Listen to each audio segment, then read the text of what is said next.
Très bien, nous voici sur Eleven Labs, cette IA qui permet de générer des images, faire du texte à parole, changer la voix d'un enregistrement, doubler, très intéressant, passer d'une langue à une autre, convertir du texte en SFX et cloner des voix. Alors, comment peut-on commencer avec cet outil? On va cliquer sur « Commencer gratuitement », puis sur « S'inscrire avec Google ». Ensuite, on peut utiliser Google ou créer un compte avec un mot de passe personnalisé. C'est au choix. Et voilà comment on peut accéder à Eleven Labs. Très bien. Comment générer un bot vocal avec 11 Labs? En gros, il faut un compte. Allons dans la section Text to Speech. Sélectionnons cette partie où il est écrit « Tapez ici pour coller votre texte ». Collons le texte. 85.5, 5000 caractères, 10 000 crédits restants et diverses options. Le Trace Studio est mieux pour le contenu long, comme indiqué ici. Revenons et générons la voix de notre choix. Ces voix sont dans ma langue, mais il y en a en américain, transatlantique, britannique, avec des tags comme narratif, informatif. En affichant tout, vous verrez qu'il y en a encore beaucoup plus. Je vais sélectionner cette voix et l'ajouter à mes voix. Vous voyez, on a quelques statistiques ici. Ici, on peut choisir si c'est multilingue, V2 ou V2.5 et régler la vitesse de parole, la stabilité, qui rend la voix plus cohérente entre les régénérations. Donc, quand vous régénérez le même discours, il sera plus stable. Mais ça peut rendre le son un peu monotone sur de longs temps. On peut le rendre plus variable pour une intonation plus naturelle. Moins de 30% crée de l'instabilité, plus stable le rend monotone. On va mettre 60%. La similitude donne une clarté sonore. L'exagération du style accentue les caractéristiques vocales selon l'audio d'origine. Ici, sans audio d'origine, ça n'a pas vraiment d'importance.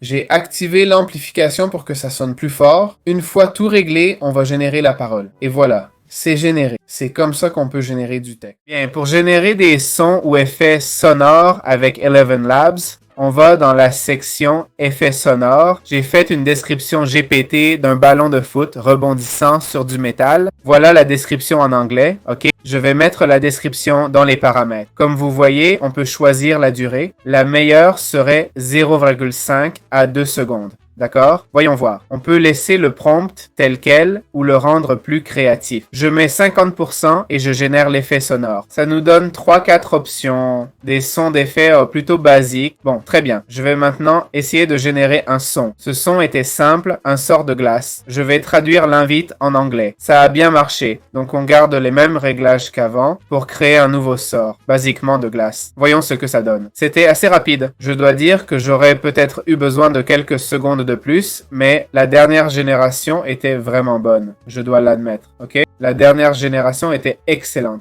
Voilà comment vous pouvez créer des effets sonores sans problème. On peut changer de voix avec Eleven Labs. Bon, comme vous savez, on a le compte Eleven Labs et on va sur Voice Changer. On clique sur Enregistrer, on active le micro, ok, et on choisit le micro qu'on veut. Une fois choisi, on clique sur Démarrer. L'enregistrement fini. On clique sur Générer pour lancer le traitement. Voilà, ici on a les réglages habituels, choix de voix, stabilité, similitude, etc. On clique sur Générer la parole. Abonnez-vous, likez si c'était utile. Partagez avec vos amis. Voilà, c'est tout, d'accord? La qualité était meilleure avec le texte-parole, mais c'est intéressant si tu as une voix enregistrée et une voix clonée. Ce genre d'outil peut être très utile. Pour l'instant, je vois pas trop d'autres usages.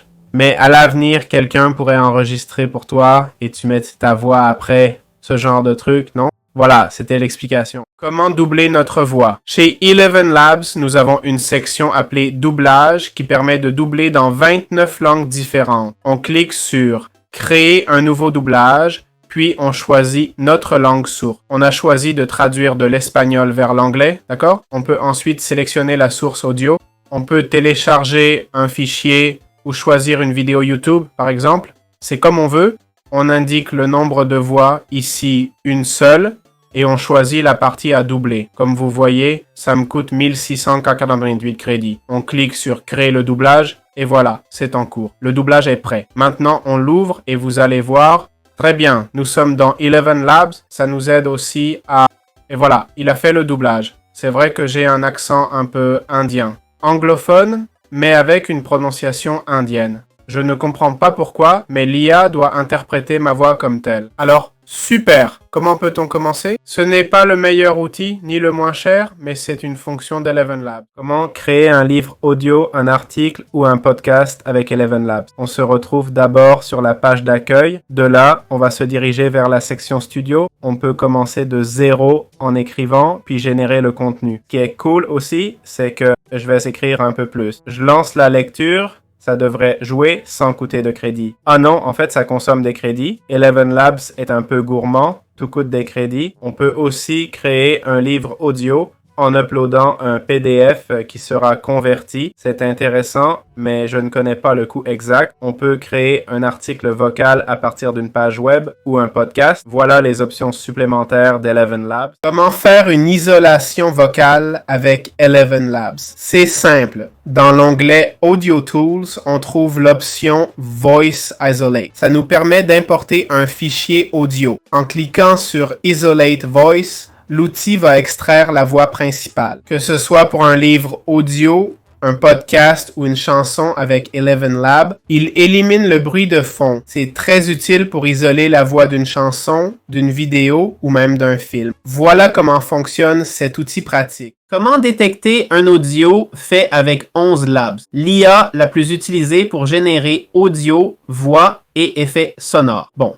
On va sur la page d'accueil. Je vais tester deux choses. J'avais fait un effet sonore avant. En fait, il y en a quelques-uns ici. Ils ont mis 11 Lab Sound pour éviter l'abus. Voilà, j'ai trouvé l'historique. Maintenant, on y est. On va uploader des fichiers sur iSpeech Classifier pour identifier si un audio est généré par IA ou non. Je vais d'abord uploader une vidéo de ma voix pour voir le pourcentage de probabilité qu'elle soit générée par IA. Je ne sais pas si ça va utiliser mes crédits, on verra. Ici, on voit que la probabilité que ce soit un audio de 11 Labs est de 2%. Maintenant, je vais uploader un audio qui est de 11 Labs. Je vais le renommer. Je pense que le nom importe peu, mais bon. Je l'upload et ça me dit 28%.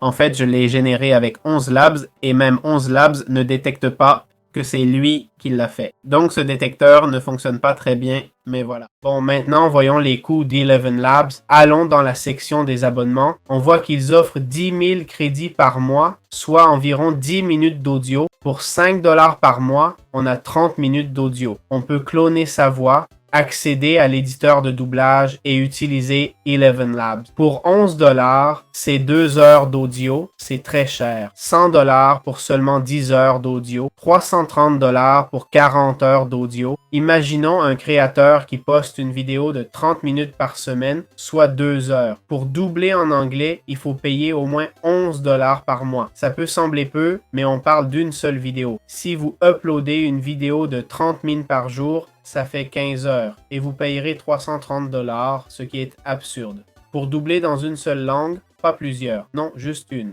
Voilà, ce sont les prix. C'est vrai que chez Annually, ils offrent 2 mois gratuits, je crois. Bizarrement, la réduction de 50% n'existe plus pour une raison quelconque. Bref, c'est comme ça que ce plan fonctionne. Ici, on voit leurs clients, les intéressés et tous les outils disponibles. Voilà, c'est tout pour ce guide. J'espère qu'il vous a plu. On se retrouve pour d'autres guides.